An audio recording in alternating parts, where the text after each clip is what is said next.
Êtes-vous de gauche ou de droite? Question stupide, pas tant que ça. L'autre jour, certains ont bien ricané quand Carla Bruni, au sortir d'un débat télévisé, s'est demandé, au fond, le clivage gauche-droite, c'est quoi?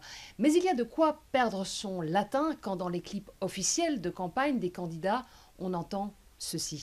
Pour les 5 années qui viennent, ce sont les valeurs du travail, de l'effort et du mérite qui nous permettront d'être plus forts.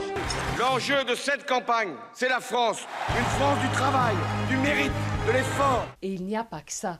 Depuis 2007, on sait que Nicolas Sarkozy cite dans ses meetings Jaurès, par exemple. François Hollande, lui aussi, ne fait pas seulement référence à François Mitterrand, il cite maintenant Charles de Gaulle. Sur le fond aussi, François Hollande parle de lutter contre les caïds pour combattre la délinquance, un langage jamais entendu dans la bouche d'un candidat socialiste.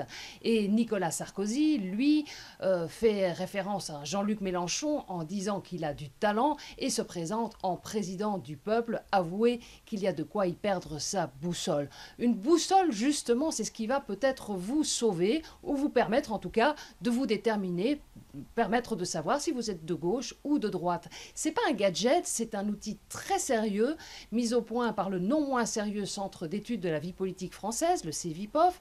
C'est un site internet qui s'appelle la boussole présidentielle.fr et faites le test, on vous pose des questions sur la place de l'État dans l'économie, sur l'Europe, sur l'immigration et en fonction de vos réponses, eh bien, on vous détermine sur une échelle gauche-droite. Vous saurez ainsi dans la galaxie des candidats si vous êtes plus proche de Philippe Poutou, d'Eva Joly ou de François Bayrou. Mais la première leçon à retenir de ce site, la boussole présidentielle, c'est sa fréquentation. Plusieurs centaines de milliers de personnes sont déjà venues le visiter, ce qui prouve en tout cas une chose, c'est qu'il y a beaucoup d'illisibilité dans cette campagne, d'incompréhension et qu'il faudrait peut-être s'interroger sur cette question-là quand on sait qu'on s'attend à un taux record d'abstention pour cette présidentielle.